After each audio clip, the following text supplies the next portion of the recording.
He was the friendly neighbor. Until they found 7 bodies.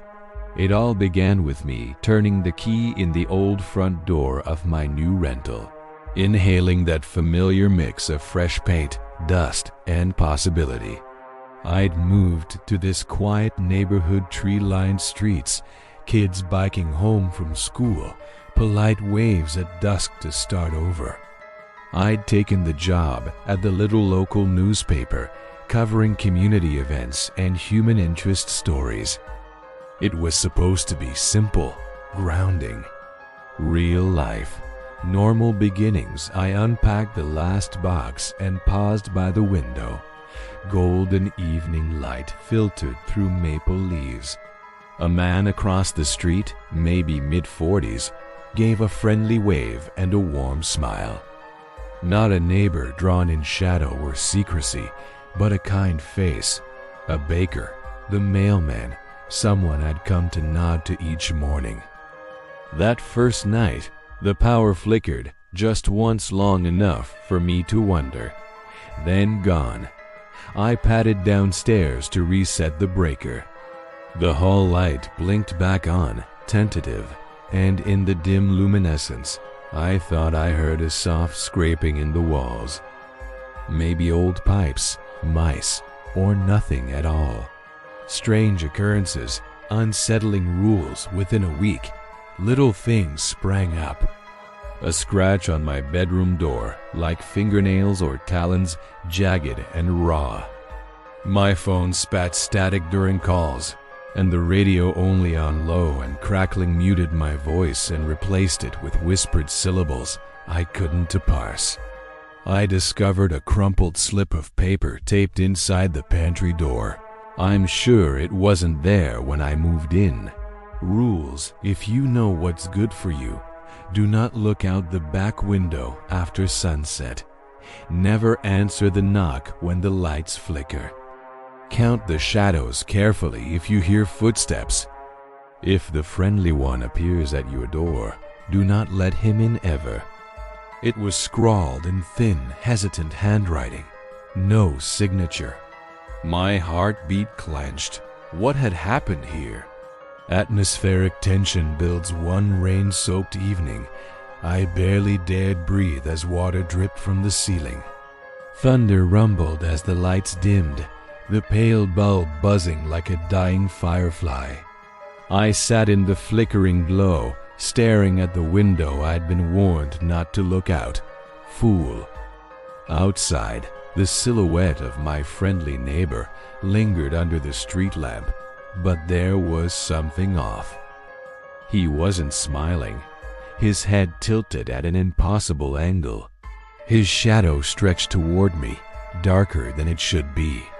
I dragged the curtains shut, pulse pounding in my ears. The floorboards above me creaked in a slow, deliberate rhythm like someone pacing, counting, waiting. I left the cardboard rules taped where I'd found them, hoping that they might hold something back, protect, I don't know. Escalation. Small, odd, terrifying. Late at night, I woke to whispers echoing through the vents. Singular voices soft, chanting my name. Lights flickered overhead again, only this time, the flicker spelled something out. Come out. I froze. The overhead glow pulsed. Shadows writhed on the walls like writhing limbs. Then silence. I dared not move until dawn, when thin sunlight drained the menace away. The next day, I spotted him again, my friendly neighbor, but not in his usual spot. He stood at my open window, feathers of hair plastered to his head by rain. No greeting, no warmth, just the glint of something in his eyes that made me stagger backward. Later that evening, I found another note, this time under my pillow. Warning: he watches when you sleep. He counts the bodies in the dark. Do not speak his name aloud. The house is hungry. Below, a faint smear of dried something brown, sticky like mud, or something else. Terrifying revelation. One night, the house whispered again. I followed the sound, crawling down the hallway to the basement door. My breath fogged in the darkness as I opened it a crack.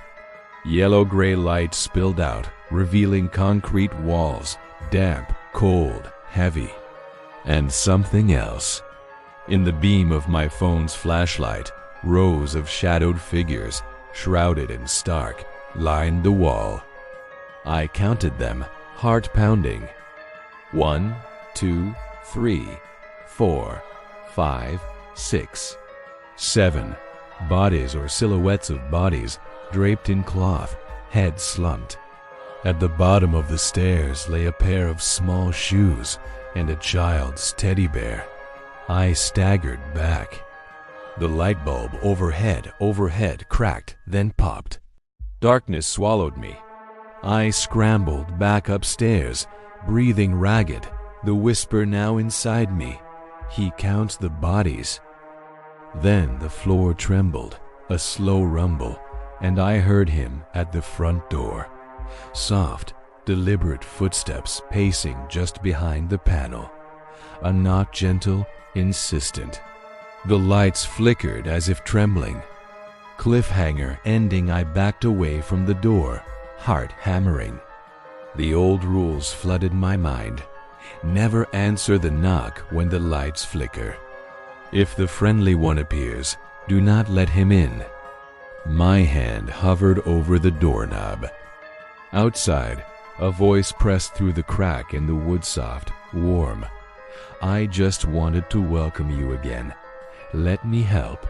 The lights died. I don't know if I'll open the door. I don't know if I can stay, and I'm not even sure where he found the bodies, or whether I'm next. End.